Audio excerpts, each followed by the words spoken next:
Hello friends, welcome to mechanical tech Hindi. Friends, करीब 2 साल बाद आज एक बार फिर से मैं आपको बताने वाला हूं कि बाइक का कौन सा पार्ट कब और कितने किलोमीटर के बाद चेंज कर देना चाहिए, नहीं तो क्या क्या प्रॉब्लम हो सकता है। पिछले वीडियो में आपको टोटल 8 पार्ट्स के बारे में बताया था, लेकिन आज की इस वीडियो में आपको टोटल 15 पार्ट्स के बारे में बताने वाला हूं। और यह जानना इसलिए इंपॉर्टेंट ज्यादा हो जाता है क्योंकि कई बार क्या होता है कि जब हम लोग अपने बाइक की सर्विसिंग कराने लोकल गैराज या ऑथोराइज सर्विस सेंटर जाते हैं तो मैकेनिक या सर्विस एडवाइजर हमें जिस पार्ट को चेंज करने को कहता है हम वो चेंज करा लेते हैं, जिसे नहीं कहता हम वो नहीं कराते, क्योंकि हमें एग्जैक्टली जानकारी नहीं होती है कि कौन सा पार्ट कितने किलोमीटर के बाद चेंज कर देना चाहिए। तो इसी के बारे में आपको आगे इस वीडियो में बताने वाला हूं। वीडियो को पूरा देखें और अगर अभी तक आपने चैनल को सब्सक्राइब नहीं किया तो प्लीज चैनल को सब्सक्राइब जरूर से कर ले। अब देखो, जो पहला पार्ट है वो है ब्रेक शू, ब्रेक पैड। अब इस पार्ट को कब चेंज करना चाहिए यह डिपेंड करता है कि आप किस तरह की राइडिंग करते हो और किस तरह की ब्रेकिंग करते हो। क्या आप फ्रीक्वेंट ब्रेक को यूज करते हो, क्या आप बहुत हार्ड ब्रेकिंग करते हो या फिर जेंटल ब्रेकिंग करते हो। फिर भी मैं आपको बताना चाहूंगा कि ऑन एंड एवरेज जो ब्रेक शू के जो रबर्स होते हैं इनका जो लाइफ होता है वो करीब 15,000 किलोमीटर के आसपास का ही होता है। कई बार बहुत पहले यानी कि 10-12,000 किलोमीटर में चेंज करना पड़ता है, कई बार ये 18-20,000 किलोमीटर तक भी चल जाते हैं, लेकिन उसके बाद बहुत से लोग चलाते रहते हैं 25,000-30,000 किलोमीटर जब तक ये पूरी तरह से घिस नहीं जाता। ये बहुत ज्यादा गलत होता है और इससे राइडिंग अनसेफ हो जाती है। तो मैं आपको रिकमेंड करूंगा 15,000 किलोमीटर के आसपास आप इसे चेक करें और जरूरत है तो चेंज करें। और जैसा कि कहते हैं कि जल है तो जीवन है, तो मैं हमेशा कहता हूं कि अगर आप राइडिंग कर रहे हो तो अगर आपके बाइक के जो ब्रेक्स है वो सही है तो जीवन है। चलिए, जो सेकंड पार्ट है वो है इंजन ऑयल, जिसे बहुत से लोग मोबिल कहते हैं। अब इसे चेंज कब करना चाहिए ये डिपेंड करता है कि आप कौन सा इंजन ऑयल डाल रहे हो, रेगुलर वाला, सेमी सिंथेटिक या फुली सिंथेटिक। और अगर इसे टाइम से नहीं चेंज किया जाए तो एक तो इंजन में ओवर हीटिंग होगा, इंजन के जो पार्ट्स है इनका फ्रिक्शन बढ़ जाता है, पार्ट्स का जो लाइफ है वो घट जाता है, माइलेज कम होगा, एक्सेलरेशन में प्रॉब्लम आएगा, टॉप स्पीड लेने में प्रॉब्लम आएगा, गियर चेंज करने में प्रॉब्लम आएगा, बहुत सारे प्रॉब्लम्स आएंगे। तो सवाल है कि कब चेंज करना चाहिए, तो मैं आपको रिकमेंड करूंगा कि ऑन एन एवरेज इसे 4,000 किलोमीटर के आसपास चेंज कर देना चाहिए। कई बार क्या होता है कि 5,000 किलोमीटर तक भी आप इसे चला सकते हो, लेकिन 4,000 एक स्टैंडर्ड में आपको बताना चाहूंगा कि यहां पे आपको इंजन ऑयल को चेंज कर देना ज्यादा बेहतर होता है। फिर भी डिपेंड करता है कि आप राइडिंग कैसा कर रहे हो, एक महीने में 1,000 किलोमीटर के आसपास चला रहे हो या फिर 3-4,000 किलोमीटर चला रहे हो, और इसके अकॉर्डिंग कब चेंज करना चाहिए इंजन ऑयल को, इसके ऊपर हम डिटेल वीडियो है, लिंक आपको डिस्क्रिप्शन में मिल जाएगा। अब जो थर्ड पार्ट है वो है चेन एंड स्प्रॉकेट। इस पार्ट को बहुत सारे लोग नजरअंदाज करते हैं। चेन बहुत ज्यादा आवाज कर रहा फिर भी चलाते रहते हैं, बार बार चेन को टाइट करा रहे और 50-100 किलोमीटर में फिर ढीला हो जा रहा, फिर टाइट करा रहे फिर चला रहे, और ऐसा बार बार करते जाते हैं क्योंकि लोगों को यह पता नहीं होता है कि अगर चेन और स्प्रॉकेट बहुत ज्यादा ढीला हो गया, बहुत ज्यादा टाइट होगा और इसका जो लेंथ है वो सही नहीं होगा तो इससे एक तो माइलेज ड्रॉप होता है, दूसरा जो पावर जो एक्सेलरेशन है उसमें भी प्रॉब्लम होता है। अब सवाल है कि कब चेंज कराना चाहिए, तो यहां पे भी डिपेंड करता है कि चेन कौन सा है, नॉर्मल वाला है, ओ रिंग है, एक्स रिंग है, किस तरह का चेन है। फिर भी ऑन एन एवरेज मैं आपको बताना चाहूंगा कि चेन ड्राइव सेट को जो है वो 18 से 20,000 किलोमीटर के आसपास चेंज कर देना चाहिए। कई बार ऐसा भी होता है कि 12-14 किलोमीटर में इन्हें चेंज करने का नौबत आता है, कई बार ये थोड़ा ज्यादा आप देखो तो 22-23 किलोमीटर भी चल जाते हैं, लेकिन 18 से 20 स्टैंडर्ड है, यहां पे आपको चेंज करा देना चाहिए। बहुत से लोग 30-35,000 किलोमीटर तक चलाते रहते हैं और बोलते हैं मैंने आज तक चेंज नहीं कराया। आप बेवकूफी कर रहे हो, इस वजह से माइलेज ड्रॉप हो रहा है, पावर एक्सेलरेशन का प्रॉब्लम आ रहा है, तो आप इस बात का ख्याल रखें। चलिए, जो अगला पार्ट है वो है स्पार्क प्लग। स्पार्क प्लग भी एक भूला भटका पार्ट होता है जिसे बहुत से लोग चेंज नहीं कराते तब तक जब तक या तो इंजन में स्टार्टिंग का प्रॉब्लम नहीं आए या किसी तरह का स्पार्क प्लग का प्रॉब्लम नहीं आए, तब तक इसे चलाते रहते हैं। ऐसा नहीं है, स्पार्क प्लग का भी अपना एक लाइफ होता है और ओवर द टाइम जो स्पार्क प्लग का जो गैप है वो बहुत ज्यादा बढ़ जाता है और स्पार्क प्लग में और भी कई तरह के कार्बन वगैरह का प्रॉब्लम देखने को मिलते हैं। तो मैं आपको रिकमेंड करूंगा कि स्पार्क प्लग को भी आपको सही टाइम में ऑन एन एवरेज 20,000 किलोमीटर के आसपास चेंज कर देना चाहिए। और इससे ज्यादा बेहतर होगा कि अगर आपको पैसे का दिक्कत नहीं और बहुत ही सस्ता ही पार्ट होता है स्पार्क प्लग, तो मैं आपको और रिकमेंड करूंगा कि करीब थर्ड सर्विसिंग में यानी कि 15,000 किलोमीटर के आसपास अगर आप स्पार्क प्लग को चेंज करते हो तो यह ज्यादा बेहतर हो जाएगा। स्पार्क प्लग का रोल बहुत ज्यादा है, छोटा सा पार्ट होता है, लेकिन इसे बहुत से लोग इग्नोर करते हैं, चेंज नहीं करते हैं। तो 15 से 20,000 मेरा आपके लिए रिकमेंड होगा कि आपको स्पार्क प्लग को चेंज कर देना चाहिए। अब जो अगला पार्ट है वो है एयर फिल्टर, और एयर फिल्टर के साथ दिक्कत यह है कि हर एक सर्विसिंग में एयर फिल्टर को क्लीन यानी कि साफ तो किया जाता है, लेकिन दिक्कत यह है कि इसे बहुत से लोग चेंज नहीं करते, बहुत लंबे समय तक 30,000 40,000 किलोमीटर या उससे ज्यादा टाइम तक भी इसे चेंज नहीं करते। एक तो पहली बात बहुत महंगा पार्ट नहीं होता है, लेकिन बहुत इंपॉर्टेंट ये पार्ट होता है। अगर स्पार्क प्लग गंदा हो जाए तो ऐसा नहीं कि इंजन स्टार्ट नहीं होगा और आपकी बाइक नहीं चलेगी, बाइक जरूर से चलेगी, लेकिन प्रॉब्लम्स देखने को मिलेंगे। एक तो फ्यूल जो है वो आपका ज्यादा खाएगा यानी कि माइलेज कम होगा, दूसरा जो आप टॉप स्पीड करोगे, जब आप एक्सेलरेट करोगे तो आपके बाइक को एक्सेलरेट होने में प्रॉब्लम प्रॉब्लम होगा, क्योंकि क्लॉग्ड एयर फिल्टर की वजह से सही समय पे जो हवा है वो इंजन के सिलेंडर के अंदर में नहीं जा पाता है। तो अब सवाल है कि इन्हें कब चेंज करना चाहिए। तो मेरे अकॉर्डिंग तो आपको 15,000 किलोमीटर में या हर थर्ड सर्विसिंग में आपको अपने बाइक का जो एयर फिल्टर है उसे साफ करा लेना चाहिए। कई केसेस में मैं रिकमेंड करूंगा कि जहां पे आप चलाते हो वहां पे अगर जो हवा है वो साफ है, ज्यादा गंदगी नहीं, ज्यादा धूल मिट्टी नहीं है, तो आप 18 से 20,000 किलोमीटर तक भी चला सकते हो। लेकिन इससे ज्यादा देरी नहीं करें और आप अपने बाइक की एयर फिल्टर को जरूर से चेंज करा ले। अगला जो पार्ट है वो है ऑयल फिल्टर। इसे कब चेंज करना चाहिए। तो आज के टाइम पे बहुत सारे बाइक में ऑयल फिल्टर को भी दिया जाता है। तो मैं आपको रिकमेंड करूंगा कि जब भी आप अपने बाइक का जो इंजन ऑयल है उसे चेंज करा रहे हो, जो मोबिल है उसे चेंज करा रहे हो, तो उसके साथ आप ऑयल फिल्टर को भी चेंज करा दो, ताकि जो इंजन ऑयल है उसे ऑयल फिल्टर अच्छी तरह से फिल्टर करते रहे और इंजन ऑयल इंजन के सभी पार्ट्स को अच्छी तरह से लुब्रिकेट करते रहे।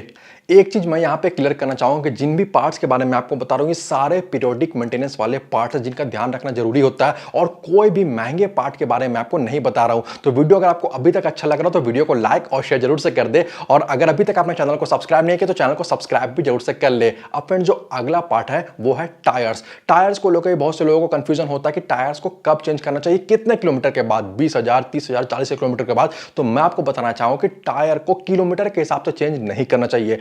टायर को उसके कंडीशन को चेक करने के बाद ही चेंज करना चाहिए। और आप खुद से भी चेक कर सकते हो कि जो टायर के ट्रेड्स है वो सेफ्टी के अंदर या सेफ्टी के बाहर है। इसके ऊपर मैंने आपको दो अलग अलग वीडियो में बताया कि किस तरह से चेक करना है। दोनों ही वीडियोस का लिंक आपको डिस्क्रिप्शन में मिल जाएगा, आप उन वीडियो को देख सकते हो और टायर के कंडीशन को देखने के बाद ही आप उसे चेंज करें।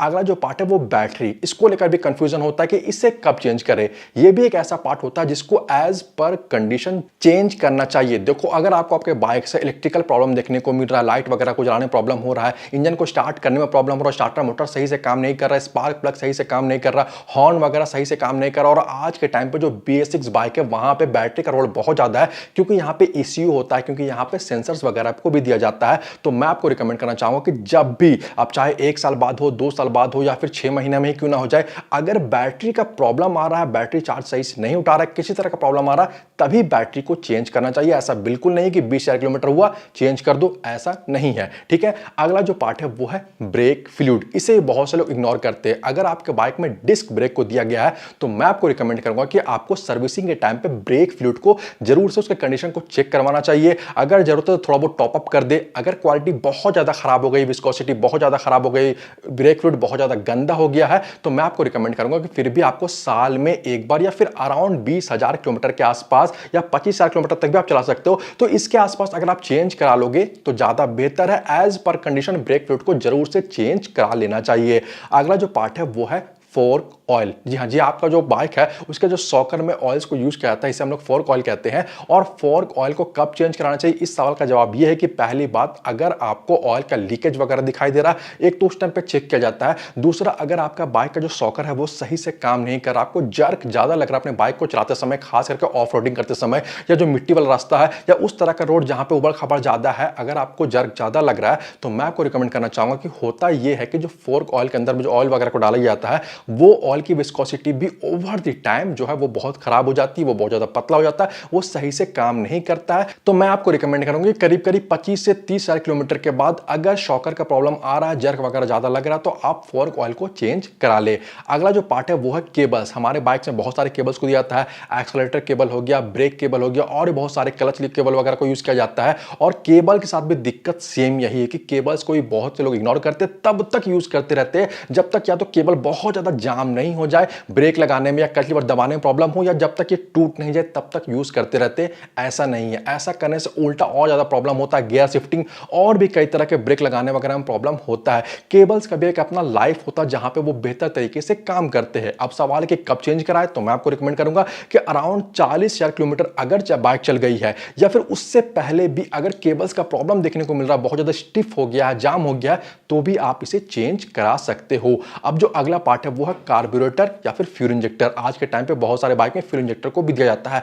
अब इस एक पार्ट के लिए मैं आपको रिकमेंड करूंगा कि कार्बोरेटर को खास करके आप अपने बाइक के तब तक मत छिड़वाना जब तक आपके बाइक में माइलेज या किसी भी तरह का कार्बोरेटर से जुड़ा प्रॉब्लम नहीं हो। कई बार जब कंपनी जो सेट करके देती है और अगर वो सब कुछ सही चल रहा है, तो मैं आपको रिकमेंड करूंगा कि बिल्कुल आप उसमें छेड़छाड़ नहीं कराएं। कई बार मैकेनिक उसमें छेड़छाड़ करते हैं और फिर प्रॉब्लम बहुत ज्यादा क्रिएट हो जाता है। तो कार्बोरेटर के साथ ऐसा बिल्कुल सीन नहीं है कि 5 या 10 किलोमीटर के बाद उसे चेंज करना है, चेंज तो करने का नौबत जल्दी आता ही नहीं है, बहुत रेयर केसेस में आता है, लेकिन छेड़छाड़ भी आप बिल्कुल नहीं करें। और फ्यूल इंजेक्टर के साथ सेम यही सीन है। अभी के टाइम पे कोई जरूरी नहीं कि आप उसे चेंज करें या फिर उसे आप छेड़छाड़ कराएं, जब तक आपको आपके जो FI बाइक है वहां पे फ्यूल इंजेक्टर वाला कोई प्रॉब्लम देखने को नहीं मिले। अगला जो पार्ट है वो है कूलेंट। देखिए, अगर आपके बाइक में लिक्विड कूल इंजन को दिया गया, उसमें कूलेंट को यूज किया जाता है, तो इसका भी एक लाइफ होता है। सबसे पहली बात तो आपको हर एक सर्विसिंग में चेक कराना चाहिए कि जो कूलेंट का लेवल है वो कहीं कम तो नहीं हो गया। अगर कम है तो आप उसे टॉप अप करा ले। जल्दी से चेंज करने का नौबत नहीं आता बाइक्स वगैरह में, क्योंकि यहाँ पे टेम्परेचर बहुत ज्यादा गर्म भी नहीं होता कार की तरह। लेकिन फिर भी मैं आपको रिकमेंड करूंगा कि 2 साल अगर हो गया है तो करीब करीब टाइम आ ही जाता है कूलेंट को चेंज करने का। तो 2 साल में आप एक बार कूलेंट को पूरी तरह से चेंज कर सकते हैं।